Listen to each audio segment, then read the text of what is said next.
Assalamualaikum warahmatullahi wabarakatuh. Perkenalkan, nama saya Cindy Silvani dengan NIM 21023106 dari Prodi Pendidikan Sentra Tasik. Baiklah, di sini saya akan menjelaskan tentang administrasi keuangan. Baiklah, di sini ada pengertian dari administrasi keuangan yang akan saya jelaskan.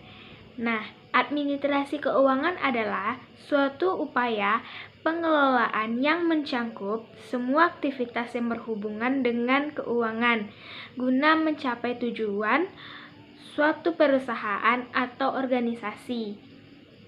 Pengertian administrasi keuangan menurut para ahli dapat dibagi menjadi dua jenis, yaitu yang pertama ada dalam arti sempit.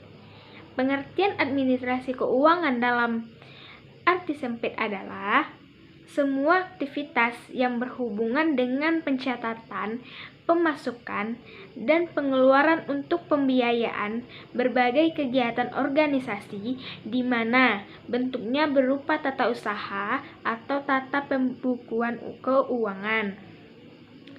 Nomor 2 selanjutnya, dalam arti luas adalah suatu kebijakan mengenai pengadaan dan penggunaan uang organisasi untuk mewujudkan kegiatan organisasi tersebut, di mana bentuknya berupa pengelolaan keuangan meliputi perencanaan, pengaturan, pertanggungjawaban, dan pengawasan keuangan. Menurut De Liangdi, pengertian administrasi keuangan ini adalah proses perencanaan, penyediaan, dan penggunaan uang dalam suatu perusahaan atau organisasi.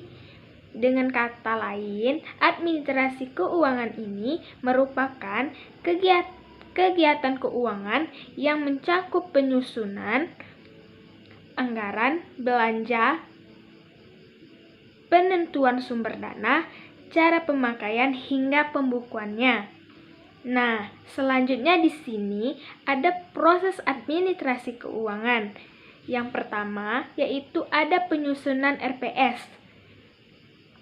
Rencana pengembangan sekolah merupakan salah satu fungsi manajemen sekolah yang amat penting yang harus dimiliki sekolah untuk dijadikan sebagai panduan dalam penyelenggaraan pendidikan di sekolah, baik untuk jangka panjang 20 tahun, menengah 5 tahun, maupun pendek 1 tahun.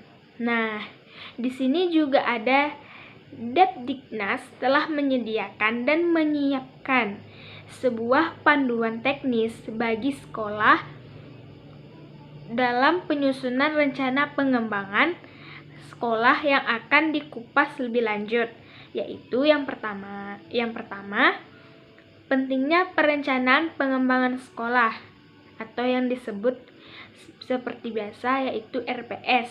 Pentingnya dimiliki untuk memberi arahan dan pembimbingan para pelaku sekolah dalam rangka menuju perubahan atau tujuan sekolah yang lebih baik dengan resiko kecil dan untuk mengurangi ketidakpastian masa depan.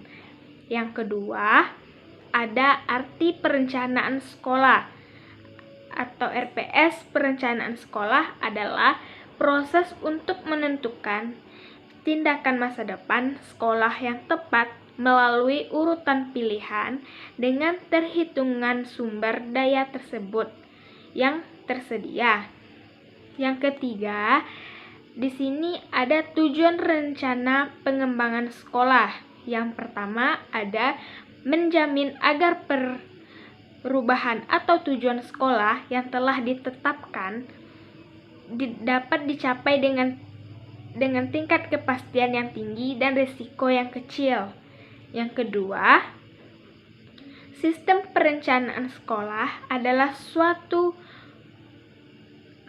pendukung koordinasi antara pelaku sekolah. Yang ketiga, menjamin penciptaannya integrasi, sinkronisasi, dan sinergi baik antara pelaku sekolah, antar sekolah, dan dinas pendidikan kabupaten atau kota, dan antar waktu. Yang keempat, sistem perencanaan sekolah. Sistem perencanaan sekolah adalah suatu kesatuan tata cara pelaksanaan sekolah untuk menghasilkan rencana-rencana sekolah dalam jangka panjang, jangka menengah, dan tahunan yang dilaksanakan oleh unsur-unsur penyelenggaraan sekolah dan masyarakat. Selanjutnya ada yang kelima. Ada tahap-tahap penyusunan RPS, mencakup melakukan analisis lingkungan, sistratesis sekolah, melakukan analisis situasi untuk mengetahui status situasi pendidikan sekolah. Yang kedua, ada penyusunan RKS. Rencana pembiayaan dan pendanaan program kegiatan untuk 1 tahun anggaran, baik yang bersifat strategis ataupun rutin, yang diterima dan dikelola langsung oleh sekolah. Yang ketiga, ada penggunaan dan pertanggungjawaban keuangan sekolah.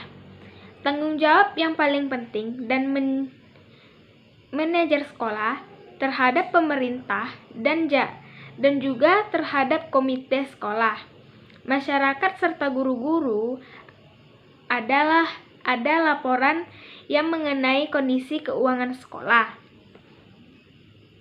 Dan di sini juga ada laporan tanggung jawab keuangan yang penting agar pemerintah atau masyarakat memberi dana tahu apa saja yang telah diberikan sekolah dan dimanfaatkan untuk hal yang berguna dan penting. Berikut juga ada pertanggungjawaban anggaran rutin pembangunan. Hal yang harus diperhatikan adalah yang pertama, selama-lamanya tanggal 10 setiap bulan bendahara mengirimkan surat. Yang kedua, apabila tanggal 10 bulan berikutnya SPJ belum diterima oleh pembagian keuangan sekretariat daerah,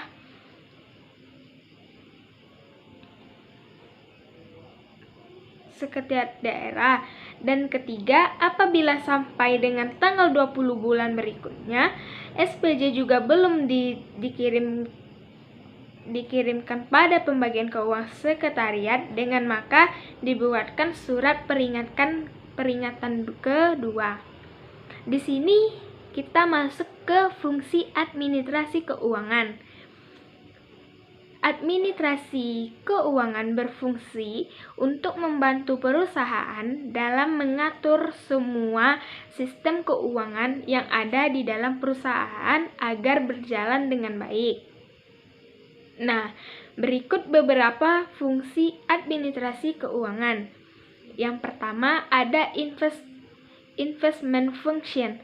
Administrasi keuangan yang berfungsi untuk investasi perusahaan, di mana perusahaan ini akan menyimpan dana untuk digunakan atau diperlukan untuk perusahaan.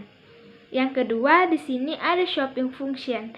Berdasarkan fungsi pembelanjaan, administrasi keuangan bisa membantu perusahaan untuk membelanjakan semua kebutuhan operasional secara bijaksana. Yang ketiga, profit sharing function. Administrasi keuangan bisa membantu untuk meningkatkan kepercayaan pada perusahaan dalam menentukan pembagian hasil investor. Yang keempat, di sini ada fundraising function. Administrasi keuangan juga berfungsi sebagai penggalangan, dan maksudnya perusahaan bisa memenuhi segala kegiatan yang kebutuhannya oleh dari perusahaan. Nah, selanjutnya di sini kita akan masuk kepada manfaat administrasi keuangan. Setelah memahami pengertian administrasi keuangan dan fungsinya, tentu kita juga perlu mengetahui apa saja manfaat dari administrasi keuangan tersebut. Nah, di sini ada 3 manfaat dari administrasi keuangan, yaitu yang pertama, ada pencatatan, penerimaan, dan pengeluaran suatu organisasi menjadi lebih teratur. Yang kedua, penggunaan dana organisasi menjadi lebih terkendali, lebih terkoordinasi, dan lebih bermanfaat. Yang ketiga, dengan adanya administrasi keuangan, maka potensi terjadinya kekeliruan pembuatan laporan keuangan dapat diminimalisir. Selanjutnya, di sini ada komponen administrasi keuangan.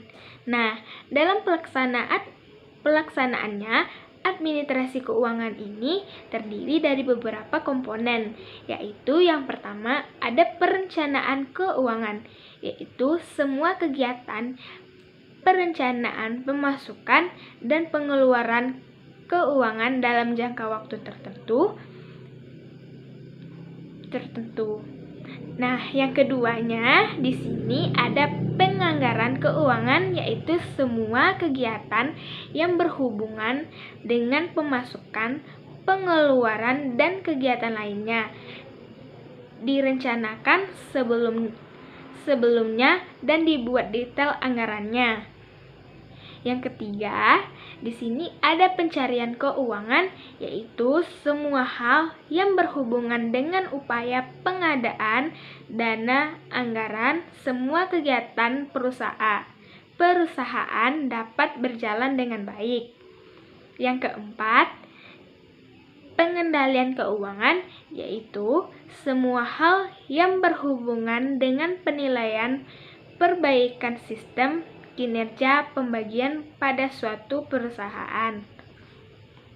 Nah, kesimpulan dari penjabaran di atas tadi dapat ditarik kesimpulan bahwa administrasi keuangan adalah kegiatan dalam pengelolaan dalam hal yang berkaitan dengan segala bentuk pendanaan atau keuangan yang digunakan dengan merencanakan dan mencapai tujuan yang telah dirumuskan suatu organisasi atau lembaga dan perusahaan. Baiklah, hanya itu yang bisa saya sampaikan. Lebih dan kurang, mohon maaf. Wabillahi taufiq wal hidayah. Wassalamualaikum warahmatullahi wabarakatuh.